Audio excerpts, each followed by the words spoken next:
The Shymkent Chikatilo. The Toregeldy Zharambaev story. In the final years of the Soviet Union, as Kazakhstan stood on the brink of independence, a shadow fell across the southern city of Shymkent. Between 1990 and 1992, during a period of immense social and political upheaval, one man would earn a chilling nickname that would forever link him to the most notorious serial killer in Soviet history. This is the story of Toregeldy Zharambaev, known to investigators and the press as the Shymkent Chikatilo. The early 1990s marked a time of unprecedented change across the Soviet Union. As the communist system crumbled and republics declared independence, traditional law enforcement structures were strained to their breaking point. In Kazakhstan, which would declare independence in December 1991, this period of transition created an environment where crime could flourish and where the most vulnerable members of society found themselves at greater risk. Shymkent, a major industrial city in southern Kazakhstan near the border with Uzbekistan, was no exception to this upheaval. As a key transportation hub along historic trade routes, the city had always seen a constant flow of travelers and migrant workers. But during this period of instability, it would become the hunting ground for one of Central Asia's most deadly predators. Toregeldy Zharambaev was born in 1964 in Shymkent, the third child of what appeared to be a poor but law-abiding and seemingly normal family. Despite his parents' efforts to raise their children as upstanding citizens, the young boy began exhibiting aggressive behavior early on toward everyone around him, including members of his own family. This early violence would prove to be an ominous harbinger of the horrors to come. As Zharambaev grew into adolescence and young adulthood, his aggressive outbursts intensified rather than diminished. The exact details of his early life remain sparse, but what is known paints a picture of a deeply troubled individual whose violent tendencies were apparent from childhood. His family's attempts to provide stability and guidance seemed powerless against the darkness growing within him. In the mid-1980s, Zharambaev's condition reached a point where professional intervention became necessary. He was treated at a psychiatric facility, where doctors attempted to address his increasingly erratic and violent behavior. After receiving treatment, Zharambaev returned to Shymkent, where he lived off disability pensions and received annual treatment at the local psychiatric clinic for 1 month and a half. During this period of supposed recovery, Zharambaev claimed he became an alcoholic and developed an addiction to marijuana. In 1986, against all warning signs, he married a local woman and had a son with her. The family lived with Zharambaev's parents, who frequently criticized him for not working and living off his relatives. The pressure of family life and financial dependence would only exacerbate his already volatile mental state. By the late 1980s, as the Soviet Union teetered on the edge of collapse, Zharambaev's aggressive outbursts worsened dramatically. The social chaos, economic uncertainty, and breakdown of traditional authority structures created the perfect storm for his violent impulses to escalate beyond mere aggression to something far more sinister. By the onset of 1990, Toregeldy Zharambaev would cross the line from troubled individual to cold-blooded killer. Between 1990 and 1992, he was officially linked to at least 33 murders in and around Shymkent, all of which followed a particular and terrifyingly brutal modus operandi. Zharambaev's method was as methodical as it was merciless. When he found a suitable victim, he would strike them on the head from behind with a heavy object, then beat or stab them to death. After killing the victim, he would mutilate the remains, insert various objects into their orifices, and even masturbate on them.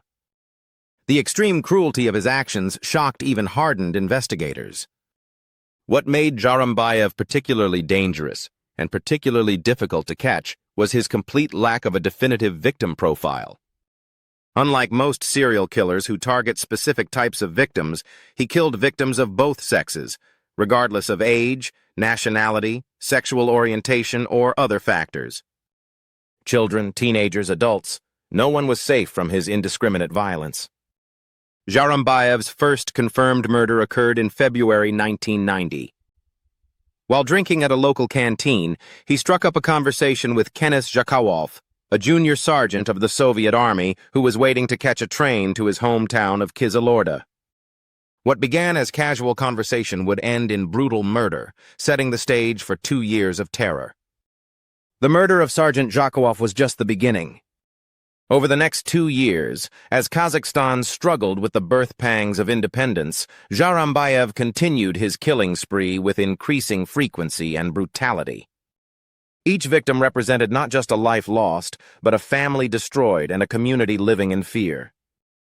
As the body count rose, Kazakhstani law enforcement found themselves confronting a type of criminal they had rarely encountered before. The systematic nature of the murders, combined with their extreme brutality, led investigators to realize they were dealing with a serial killer, a phenomenon that Soviet authorities had long denied existed in their society. The investigation was hampered by the chaos of the collapsing Soviet system and the newly independent Kazakhstan's struggling institutions. Communication between different law enforcement agencies was poor, resources were limited, and many officials were more concerned with political survival than criminal investigation. The break in the case came when investigators made a horrifying discovery at Zharambaev's family home. In the yard, they found the remains of a young woman whose death epitomized the depths of Zharambaev's depravity. During interrogation, he revealed the chilling details of her final weeks. Zharambaev claimed to have met the woman on the street in Shymkent and offered her a place to stay, where he locked her inside a box. He sexually assaulted her for several weeks before beating her to death with a rolling pin and a hammer. He could not even remember his victim's name, stating only that she was in her early 20s. The callous disregard for human life was staggering. When finally arrested in 1992, Zharambaev's parents revealed a shocking truth to investigators. They had known their son was a serial killer. When asked why they never reported him to authorities, they cited their distrust of the government due to abuses against civilians following the USSR's collapse, as well as death threats from their son. During his interrogations, Zharambaev often experienced dramatic mood swings, periods of depression followed by hyperactivity, during which he actively cooperated with investigators and gave detailed testimony about each murder.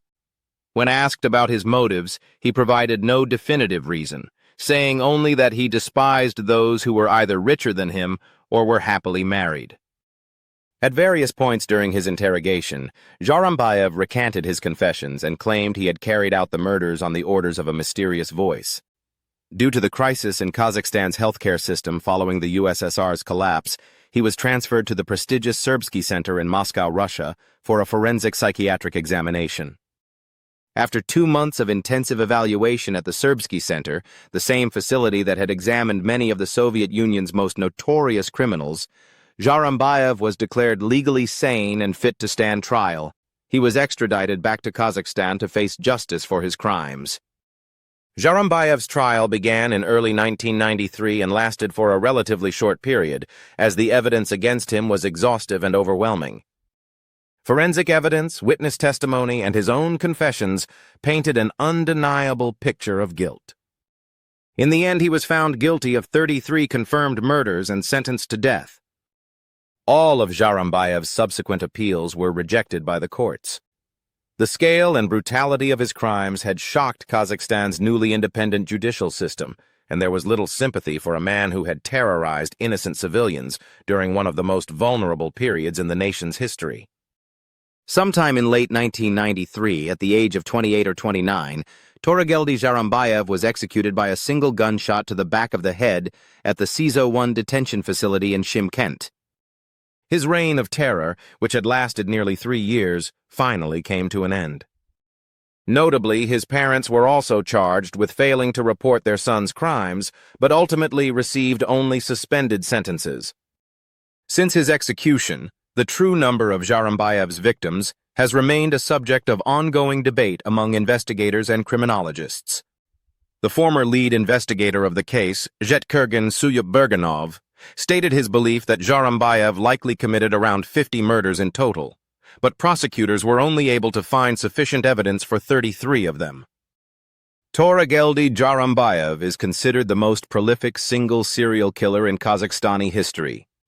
His crimes not only terrorized the city of Shymkent, but also exposed critical weaknesses in the country's law enforcement and mental health systems during a crucial period of transition from Soviet rule to independence. Zharambaev's story has continued to fascinate and horrify in the decades since his execution.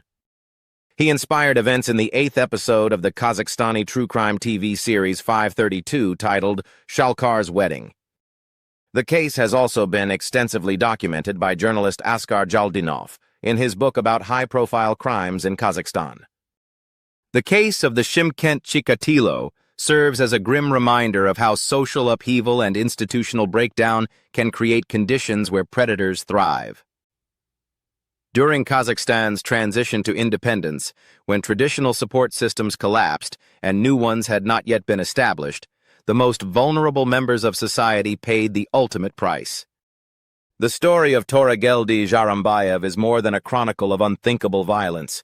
It's a stark reminder of the fragility of civilized society and the importance of robust institutions in protecting the innocent. For nearly 3 years, during one of Kazakhstan's most turbulent periods, he stalked the streets of Shymkent, targeting victims without regard for age, gender, or circumstance. His 33 confirmed victims, and possibly many more, weren't just statistics in a criminal investigation. They were sons and daughters, mothers and fathers, each with hopes and dreams cut brutally short. The case exposed critical gaps in mental health care, law enforcement coordination, and family intervention systems. It showed how a known dangerous individual could operate with impunity when institutions fail and when fear prevents reporting. But perhaps most tragically, it demonstrated how the most vulnerable in society, children, women, travelers, and ordinary citizens going about their daily lives, become targets when predators are allowed to roam free. True crime serves not just to satisfy our curiosity about the darkest aspects of human nature, but to honor the memory of victims and learn from systemic failures that enabled their deaths. The victims of the Shymkent Chikatilo deserve to be remembered not just as casualties of one man's evil, but as individuals whose lives had value and whose deaths demand justice and reform. If this examination of one of Central Asia's most horrific crime sprees has opened your eyes to the importance of mental health intervention, victim advocacy, or criminal justice reform, please take a moment to like, share, and subscribe to Weird World Wonders.